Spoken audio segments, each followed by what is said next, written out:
Dark Deku est badass, Dark Deku est fort, mais surtout Dark Deku est seul. Mesdames et messieurs, ici Chaz sur la chaîne secondaire, c'est Chaz le Phénix qui me permet d'aborder certaines reviews dont j'ai pas le temps de parler sur la chaîne principale avec un peu moins de montage mais toujours autant de passion. Et donc on est là pour la saison 6, épisode 22 de My Hero Academia, des amis qui concernent bien sûr l'arc Dark Deku où Deku est déscolarisé, Deku scolarisé, non purée en fait c'était pourri, c'est pas grave, on supprimera ça peut-être au montage si j'ai le courage de le faire. Et bien entendu là il ne reste que 3 épisodes avant la fin de la saison. Et ce qui est déjà assez intéressant, c'est que, en fait, moi, globalement, quand je suis ressorti du visionnage de cet épisode, j'ai beaucoup apprécié, en fait, cet épisode. Bien sûr, cette seconde moitié de saison de My Hero Academia, étrangement, je la trouve beaucoup mieux animée et beaucoup plus dynamique que la première moitié, alors que c'était la guerre. Ça, c'est un fait. Mais, ce que j'ai trouvé assez drôle, c'est de voir des réactions assez dithyrambiques, en fait. Il y avait vraiment 2 pôles, avec des personnes qui ont trouvé l'épisode extrêmement bien réalisé, donné vie justement au Dark Deku qui voilà se sent très mal et compagnie, avec certains effets d'animation comme la caméra qui est floutée à certains moments, qui retranscrit bien l'état de fatigue dans lequel se trouve Deku, même les moments où tu vois que Deku il ne tient que grâce au Black Whip, et ça c'est plutôt fort avec le travail d'Eseiyu et compagnie. Mais d'autres personnes qui étaient en fait à contrario totalement pas trop satisfait par ce qui s'est passé.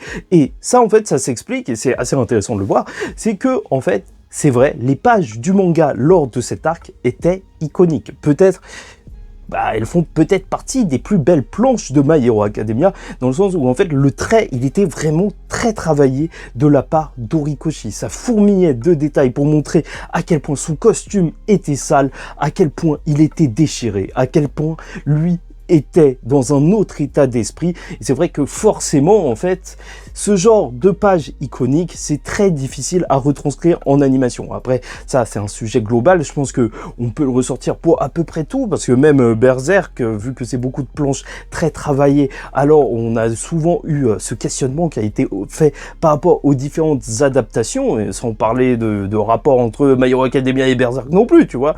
Mais c'est juste pour te dire que c'est un sujet qui vient et revient, et c'est vrai que c'est difficile d'animer quelque chose de cette manière, en fait, quelque chose d'aussi bien travaillé de la part d'Horikoshi. Et c'est dans ça que je trouve que, justement, dans tous les cas, quoi qu'il arrivera, ça restera seulement une adaptation. Et rappelez-vous que, pour moi, en tout cas, personnellement, moi, je considère toujours la vraie histoire comme celle du manga, celle où on peut voir ces pages magnifiques qui ont été travaillées par l'auteur. Et ça, c'est du bonus, c'est une adaptation, c'est très bon. Bien sûr, mais c'est vrai qu'on ne pourra jamais retrouver exactement la même chose. Enfin bref, voilà, ça c'est dit. N'hésitez pas à me dire ce que vous en pensez en commentaire de toute cette mini polémique. Likez ou dislikez la vidéo, commentez, donnez votre avis donc, et abonnez-vous si vous n'êtes pas encore abonné. Et donc le sujet de cet épisode, il va commencer par justement le fait que Deku et les Héropos vont se retrouver donc à l'endroit où Lady Nagant donc tout ce combat a mené à cette information, l'endroit où Deku devait être délivré et donc peut-être retrouver All For One. Parce que je vous rappelle que tout cet arc Dark Deku, il est surtout là pour arrêter All For One et Shigaraki avant qu'il soit prêt à attaquer le monde entier. Et c'est donc dans le manoir qu'on avait vu normalement dans My Villain Academia, là où ils ont combattu une secte qui est contre les humains enfin un petit peu paranormaux, enfin des mutants entre guillemets, à la Spinner, à la Shoji, oui, donc ceux qui ont une apparence différente. Et voilà, en gros c'était une secte qui les aimait pas trop, une secte raciste. Pourquoi se cacher de... Ah, en fait je sais pas si c'est bon pour la monétisation YouTube, en fait c'était peut-être une mauvaise idée, c'est pas grave. Et donc là, il se retrouve à cet endroit, et ce qui appuie même le discours d'All For One, qui va parler via une petite caméra qu'il aura placée là, enfin un projecteur, ce qui fait très vilain de dessin animé. Je sais pas pour toi, mais c'est vraiment le délire. Tu es donc arrivé ici. Et donc voilà, il le dit, cette société, elle marginalise les personnes. Quand on est un petit peu différent, quand on fait une erreur, on se retrouve mis en marge de cette société. Mais surtout, en fait, ce qui va être vraiment poignant lors de ce discours, c'est bien sûr c'est toi le prochain. La même parole que All Might avait dit à Deku pour lui dire qu'il serait son successeur une fois qu'il était justement finito avec ses pouvoirs. Donc à Kamino, là on retrouve un All for One qui tord justement cette phrase pour la mettre sur Deku, pour lui rappeler qu'il est la cible. Et je vous rappelle que tout cet arc, justement, il est là aussi pour ça, parce que Deku veut s'éloigner de ses amis, veut s'éloigner de sa famille, quitte à rester seul, quitte à ne plus se sentir bien, juste pour les protéger. Et là, il lui en remet une couche dessus. Et ça, c'est assez fort pour comprendre à quel point, justement, Deku, et c'est vraiment l'entièreté de cet épisode qui se base sur ça, Deku, il est justement mis de côté. Deku, en fait, là, il est reculé par rapport à tous ses amis et tout ce qui le faisait même sourire. On est loin du Deku des premières heures qui avait tout le temps le sourire, tout le temps à motiver ses camarades. Et c'est assez drôle parce que cette parole, en fait, c'est toi le prochain, c'était une parole à la fois pleine d'espoir pour Deku, en fait, quand All Might la disait, mais aussi qui le ramenait à ses responsabilités. Et là, quand All for One le dit, ça le ramène entièrement à ses responsabilités, mais dans ce qu'il y a de pire à être le successeur du One for All, devoir combattre All for One. Et donc on va aussi retrouver les héros professionnels qui sont en train de parler, parce qu'il va y avoir une explosion, mais ça va pas servir à grand chose, limite c'était juste une transition, tu vois, le manoir qui explose, et donc les héros pros sont en petit nombre, tu apprends que même, voilà, il y a des héros qui ont été iconiques de My Hero Academia, qui ont abandonné. Voilà, ils subissent une pression au quotidien, même de la part des civils, même les plus forts des héros. Et là, ce qui les inquiète, c'est que s'ils en parlent à beaucoup de personnes, sait-on jamais, pourrait-il y avoir un traître ou autre chose? Et en même temps, même All for One, lui, n'en a pas parlé à tout le monde, justement, qu'il cherchait Deku. Enfin, il n'en a pas parlé au monde entier, parce que sinon, Deku se retrouverait protégé H24 et recroquevillé quelque part, caché et compagnie. Donc, on est vraiment dans cette situation où Deku est en train de chercher des informations.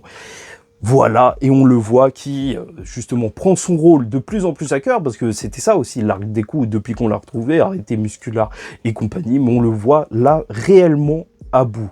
Même si il est flippant par moments, même si il est badass, ça se voit qu'il n'est pas bien, et ça va être encore plus marqué par la conversation qu'il va avoir avec All Might. All Might qui s'était juré de le protéger et qui se voit en lui, étant donné que justement on a ce gros parallèle entre All Might et Deku lors de cet épisode, où justement t'as ce All Might qui lui aussi, en fait, avec Night Eye, on nous l'avait expliqué, alors il n'avait pas écouté son ami, il était parti droit devant justement le piège d'All for One, il l'avait combattu et ça l'a mené donc à sa retraite, ça l'a mené à sa blessure, et c'est peut-être ça qui le mènera donc à sa mort dans les futurs événements du manga.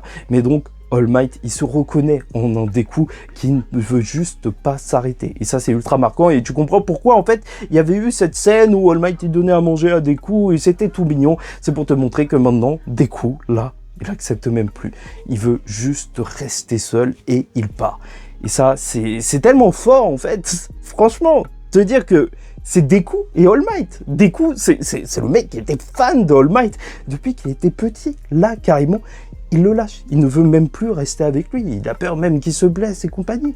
C'est juste ultra impactant, en fait, de voir cette image de Deku qui ne veut même plus être avec All Might, alors qu'il l'estime autant. Et bien sûr, en fait, tu vas voir Stain qui va écouter ça, donc là, étant donné que c'est un fan d'All Might, reste à voir ce qui va se passer à ce niveau-là, surtout que même il est fan de Deku, en fait. Pour lui, ce sont deux réels héros, reste à voir même la position qu'il va prendre dans ce monde post-héroïque, limite, là où les héros sont tombés, peut-être ceux qu'il voulait montrer aussi, que les héros n'étaient pas tous nobles, il y en a qui ont démissionné lorsque leur position, elle n'était plus avantageuse, ou juste lorsqu'ils n'en pouvaient plus, peut-être qu'il avait raison dans un certain sens, mais est-ce qu'il aime cette société gouvernée par les vilains, entre guillemets, ou en tout cas déséquilibrée. Reste à voir ce qu'il en est. Et donc on va voir un Deku qui va déambuler, tu le vois en fait, qui n'inspire même plus en fait ce qu'il devait être. Voilà, il trahit ses idéaux, même en n'étant plus avec All Might, même s'il tente de faire le bien, là carrément il fait flipper les personnes qu'il rencontre. Je te rappelle que son costume, en fait, c'est pas des oreilles de lapin et compagnie, c'est juste pour ressembler à All Might avec un sourire. Là, les gens flippent. Ils voient quelqu'un qui a plein d'haltères, quelqu'un qui a l'air monstrueux, avec un costume tout déchiré, qui est en train de marcher grâce au Black Whip, parce que le Black Whip, ça l'aide même juste à tenir debout. Bien sûr que c'est ultra marquant. Bien sûr que c'est effrayant et que c'est pas ce que Deku devait être. D'ailleurs, j'ai beaucoup apprécié cette petite scène où tu vois justement les fantômes du One for All parler à Deku. Maintenant, il ne sera plus jamais seul, il sera toujours avec ses sensei, sauf si il décide de l'être.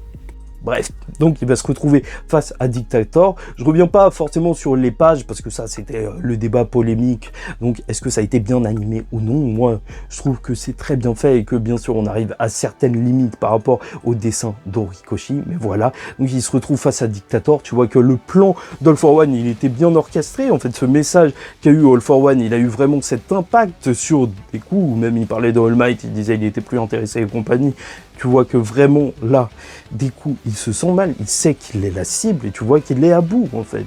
Et lorsqu'il est donc face à cette foule qui le submerge, parce que lui-même est submergé, c'est assez fort. C'est assez fort, il voit flou, il n'en peut plus et peut-être que symboliquement, en fait, tu as ses amis qui interviennent pour arrêter le vilain avec un Bakugo qui resplendit juste. Et là, on a un petit passage justement sur ses amis. Aiwei, que s'est-il passé après le message? Ils ont compris donc que c'était All Might qui avait déposé les messages et ils ont demandé une entrevue grâce au principal à Endeavor. Shoto qui va dire ouais, tout, je croyais qu'on faisait les choses ensemble et compagnie, sauf que là, maintenant, voilà, c'est vrai que c'est assez compliqué. Il voulait pas forcément l'impliquer, mais surtout, ce que j'ai trouvé super intéressant, c'est de voir à quel point Bakugo, au final, c'est pas juste qu'il était impliqué parce qu'on lui avait raconté des choses. C'est que lui, comme Deku, est fan et peut-être un des plus grands fans d'All Might.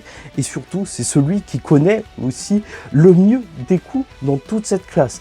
Et ça fait que c'est une des personnes qui peut le mieux comprendre cette dynamique et à quel point, en fait, elle est mauvaise. Parce que Deku ne se soucie de tout le monde, mais peut-être pas assez de lui. Il risque justement juste de tomber en allant toujours autant à fond. Et le pire, c'est que All Might, dans un certain sens, il le sait, All Might est pareil. Donc les avoir laissés en duo, c'est peut-être une mauvaise idée en réalité. Et je trouve ça intéressant parce qu'en fait, ça nous ramène même à peut-être un défaut d'All Might, de vouloir tout gérer, d'avoir pu tout gérer. Et donc, en tant que sensei, aussi peut-être en avoir trop confié à Deku, même s'il a tenté de l'arrêter. Et c'est pour ça que je trouve, franchement, nous avoir mis un Bakugo qui externe peut-être à la situation peut mieux la comprendre que n'importe qui, c'est assez fort. D'ailleurs, un de mes passages préférés de l'épisode, c'est quand Ochako il a fait My Hero Academia. Enfin, il a dit Hero Academia et tu sais, quand ils disent le nom de la série dans la série, sauf si c'est Naruto, parce que tout le monde l'appelle Naruto, c'est normal. Alors c'est plutôt impactant. Ah ouais, non, c'est classe, c'est classe. Hero Academia. Et donc, là, ils vont demander à Deku, ses camarades, donc de rester avec eux. Et Deku ne va pas accepter. Et c'est là qu'une confrontation va peut-être s'opérer. La seconde A face à Deku. Qui aurait cru voir ce genre de confrontation dans My Hero Academia? Peut-être que pour une fois, Bakugo harceler et tabasser Deku, ce sera légitime. Dans tous les cas, on verra ça dans le prochain épisode. Et en soi, épisode de transition. Mais pour moi, épisode réussi. On ressent vraiment à quel point Deku est à bout. On a toute l'ambiance globale justement de cet épisode qui est extrêmement bien retranscrite avec justement un Deku qui s'isole de plus en plus et qui est en train juste de tomber et qui va peut-être être sauvé par ses camarades. Et ça, c'est beau.